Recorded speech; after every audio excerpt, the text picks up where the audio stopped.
Bom dia, a paz do Senhor Jesus. Estamos iniciando mais uma semana para a honra e glória do Senhor Jesus.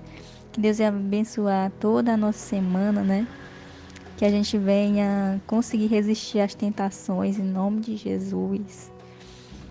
Às vezes, quando a gente fala de tentação, a gente lembra de coisas assim mais pesadas, né? Mais em relação assim, coisas sexuais, né? Mas tentação não é só isso. Né, tentação muitas vezes, né, para algumas pessoas é não reagir às afrontas, né?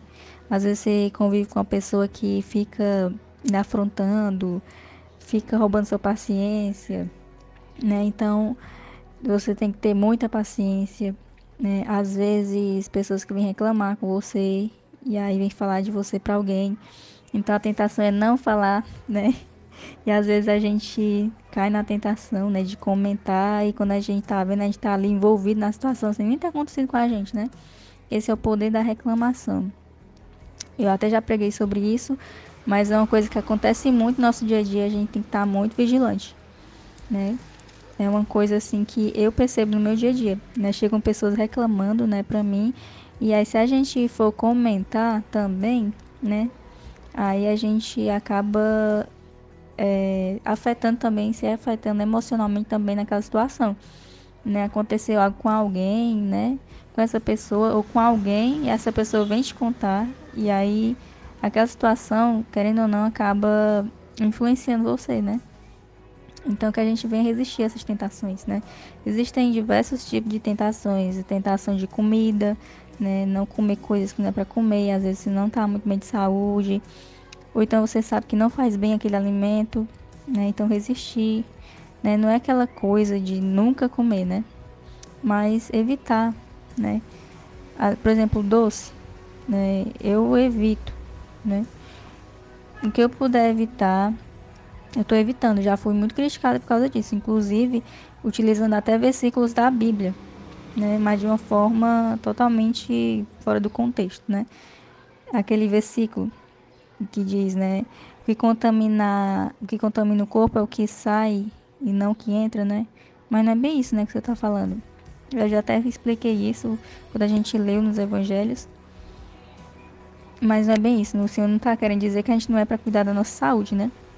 Muito pelo contrário, nós temos que cuidar do templo. Então, é isso que eu desejo para nossa semana, né? Antes de iniciar a nossa leitura, que a gente venha estar mais vigilantes, que a gente venha se conectar mais com o Senhor, não olhar para essas coisas, né? Não olhar para os lados e focar no Senhor. Amém? Então, dando continuidade à nossa leitura, a gente está lendo Atos. Hoje vai ser Atos, capítulo 14, né? Dando continuidade aqui ao ministério de Paulo. Paulo e Barnabé, né? Diz assim, Atos 14. Em Icônio, Paulo e Barnabé entraram juntos na sinagoga judaica e falaram de tal modo que veio a crer grande multidão, tanto de judeus como de gregos. Mas os judeus incrédulos incitaram e irritaram os ânimos dos gentios contra os irmãos. Entretanto, demoraram-se ali muito tempo falando ousadamente no Senhor, o qual confirmava a palavra da sua graça, concedendo que, por mão deles, se fizessem sinais e prodígios. Mas dividiu-se o povo da cidade. Uns eram pelos judeus, outros pelos apóstolos. E como surgisse um tumulto dos gentios e judeus associados com as suas autoridades para os ultrajar e apedrejar, sabendo eles, fugiram para Listra e Derbe, cidades da Licaônia e circunvizinhança, onde anunciaram o evangelho. Em Listra, costumava estar assentado certo homem aleijado, paralítico desde o seu nascimento, o qual jamais pudera andar. Esse homem ouviu falar a Paulo, que, fixando nele os olhos e vendo que possuía fé para ser curado, disse em alta voz: Apruma-te direito sobre os pés. Ele saltou e andava. Quando as multidões viram o que Paulo fizera, gritaram em língua licaônica, dizendo: Os deuses em forma de homens baixaram até nós. A Barnabé chamavam Júpiter e a Paulo Mercúrio, porque era este o principal portador da palavra. O sacerdote de Júpiter, cujo templo estava em frente da cidade, trazendo para junto das portas touros e grinaldas, queria sacrificar juntamente com as multidões. Um comentário, né, sobre esses touros, e a gente vê também esses touros no Egito, né? Então, antigamente existiam, né, religiões pagãs que hoje não existem mais, mas não quer dizer que aquelas potestades ali, né, da idolatria, também não existam mais, né? Só mudaram os nomes das religiões, só mudaram os nomes dos deuses, mas essas potestades ainda existem. Então, hoje a gente não vê, por exemplo, pelo menos no nosso cotidiano, pessoas cultuando o bezerro de ouro lá do Egito, né? Mas na nossa cultura mesmo brasileira, existem acho que é no carnaval que tem aquele boi não sei o que fica dançando lá. Acho que é mais no norte, né? Tem esse boi. Lá na Índia, né? Eles cultuam a vaca, né? Aqui, né? Não era no Egito, era em outra cultura, mas tinha, né? Esses touros, esses bois, né? Então existem, né? Com outros nomes, mas existem ainda, né? E no nosso meio também existem aqueles deuses pagãos, né? Antigamente da Babilônia, do Egito, né? Existem também na cultura ocidental, né? Que é a nossa aqui, com outros nomes. Então, Israel, Egito, né? São do Oriente e nós somos do Ocidente, né? E aí a idolatria ainda existe, só muda os nomes. Então, continuando aqui. Porém, ouvindo isto, os apóstolos Barnabé e Paulo, rasgando as suas vestes, saltaram para o meio da multidão, clamando: Senhores, por que fazeis isto? Nós também somos homens como vós, sujeitos aos mesmos sentimentos, e vos anunciamos o evangelho para que destas coisas vãs vos convertais ao Deus vivo, que fez o céu, a terra, o mar e tudo o que há neles, o qual, nas gerações passadas, permitiu que todos os povos andassem nos seus próprios caminhos. Contudo, não se deixou ficar sem testemunho de si mesmo, fazendo o bem, dando-vos o céu, chuvas e estações frutíferas, enchendo o vosso coração de fartura e de alegria. Dizendo isto, foi ainda com dificuldade que impediram as multidões de lhes oferecer sacrifícios. Então a gente viu, né, que o Senhor ele permitiu as pessoas andarem nos seus próprios caminhos, mas ele não deixou de fazer testemunho de si mesmo, né? E antes da devocional, de eu fazer minha leitura, né, eu estava assim orando ao Senhor, agradecendo ao Senhor pela sua palavra, né? Porque a gente vê pelo mundo que existem tantas correntes, né, de doutrinas, existem tantas religiões, até mesmo no meio evangélico existem tantas igrejas evangélicas, né? E às vezes, se a gente for olhar para essas coisas, a gente fica um pouco confundido. Porque, querendo ou não, em algumas religiões existe assim um vento ou um pouco assim, uma pequena partícula da verdade, né? Essas coisas de filosofia, né? Existe uma, como eu posso dizer, existe assim uma porcentagem de verdade, né? Só que se a gente for olhar no todo, né, no geral, esses deuses pagãos, eles não têm santidade, né? Muitos deles, eles são cultuados com ritos, né, ritos sexuais, ritos até diabólicos, né, de incesto, de sacrifício de pessoas, né? Então, pode até existir uma parcela de verdade nas palavras dos sacerdotes dessas religiões, mas a forma que é levado, né, é totalmente impuro. E o único Deus que existe, né, que é puro, que é santo, né, é o Deus da Bíblia, é o Deus de Israel, o nosso Deus. É o Deus em que nós estamos buscando nos aproximar mais, né? Então a gente deve agradecer todos os dias ao Senhor, né, ou pelo menos quando a gente lembrar, né, ao Senhor pela palavra, né? É uma bênção muito grande nós termos a palavra do Senhor em nossas mãos. E nós temos a palavra do Senhor conhecida, né? Nós estamos lendo e conhecendo a palavra do Senhor, né? Porque realmente não existe outro Deus como Ele, né? Que é santo, né? Que essas coisas que a gente tem visto agora, né? Ensinando sobre inteligência emocional, né? Tudo isso aí o Senhor ele já nos ensina, né? Ele só não faz explicar o motivo muitas vezes, né? Mas se a gente realmente seguisse as instruções do Senhor, né, até mesmo aquelas que a gente não entende, como orar pelos inimigos, né, essas coisas assim,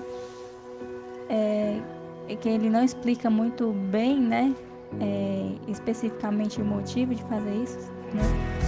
Muitas pessoas fazem porque é para obedecer ao Senhor, mas não entendem o porquê, né?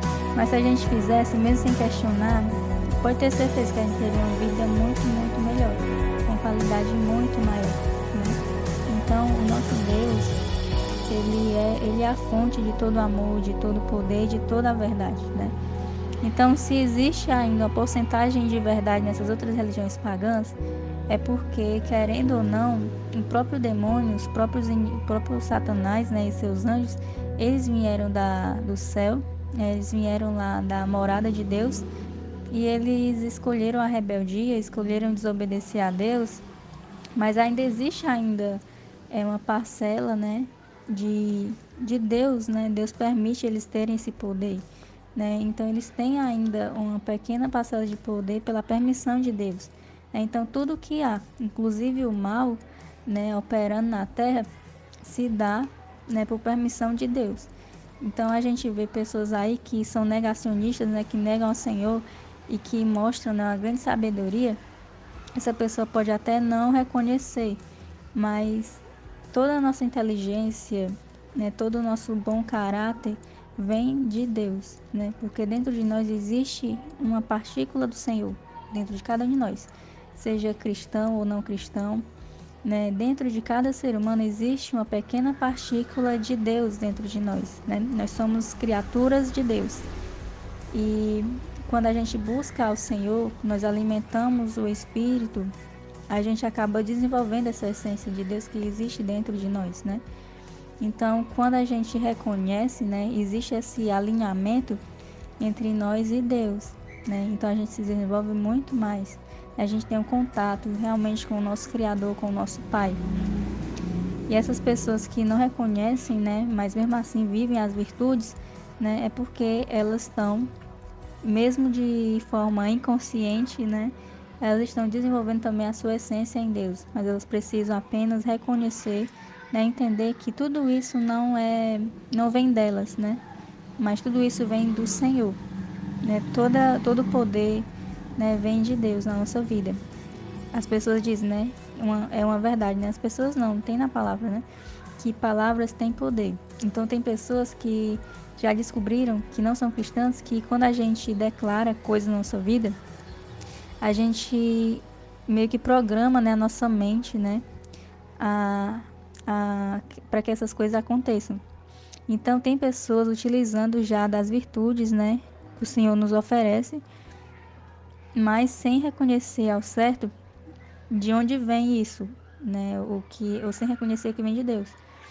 Mas eles estão apenas vivendo uma pequena parcela ou vivendo assim sem saber totalmente como é que acontece, né? Eles estão desfrutando, né, daquilo do poder de Deus, mas sem saber em sua totalidade de onde vem aquilo.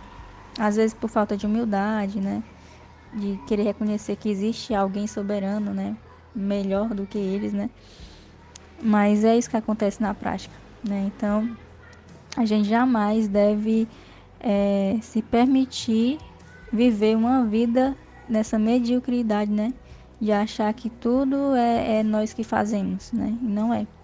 Né? Nós fazemos apenas uma pequena parcela, mas tudo aquilo que acontece na nossa vida, né? De bem e de mal, né? Vem do controle, né? É permissão, é vontade ou permissão de Deus, né? Nós devemos reconhecer isso todos os dias na nossa vida e agradecer ao Senhor, né? E desfrutar, né? Não ficar se cobrando tanto, se punindo, né? E desfrutar, se lançar na presença do Senhor, que é uma coisa também que eu estava meditando agora há pouco também ao ler. Então, continuando aqui, né?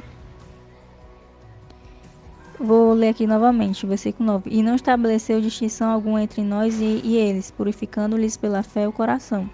Agora, pois, por que tentais a Deus, pondo sobre a serviço os discípulos, um jugo que nem nossos pais puderam suportar, nem nós? Peraí que eu me confundi aqui, peraí. Não, é aqui. Versículo 19, eu estava lendo já o 15.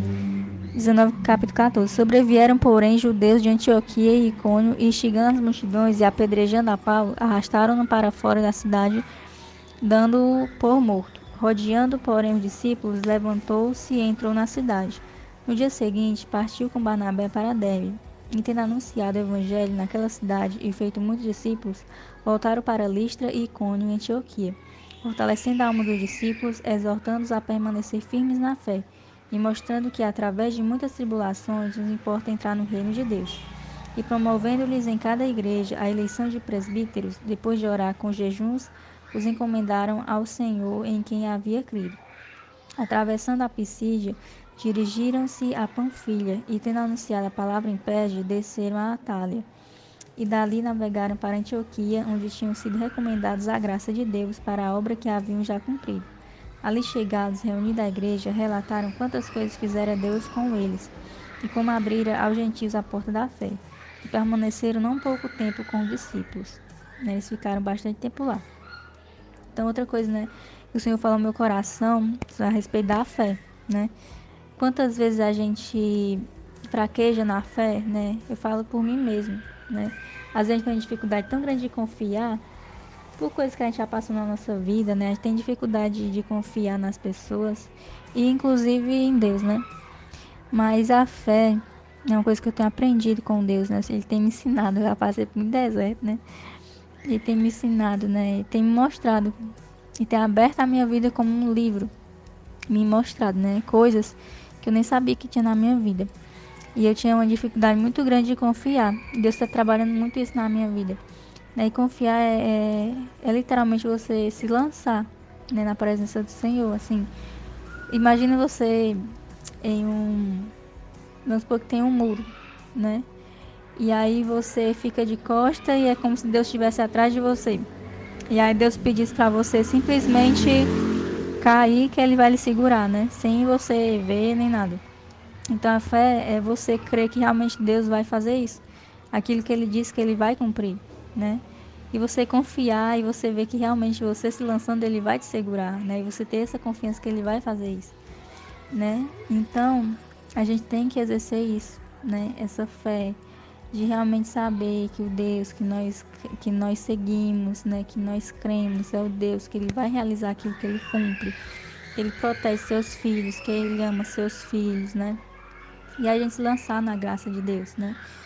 Então, a gente viver o amor que o Senhor tem para nos dar, né? A gente receber o amor, nutrir o amor e promover o amor, né? Que a gente venha viver isso. É viver uma vida que eu já li, né? Em abundância, né? Em Deus. É uma vida no conforto de Deus. Pode muito estar se acabando, mas você vai estar lá em paz, na paz do Senhor. Amém? Então, essa foi a leitura de hoje. Que Deus venha abençoar muito o seu dia, a sua semana. E até amanhã, em nome de Jesus.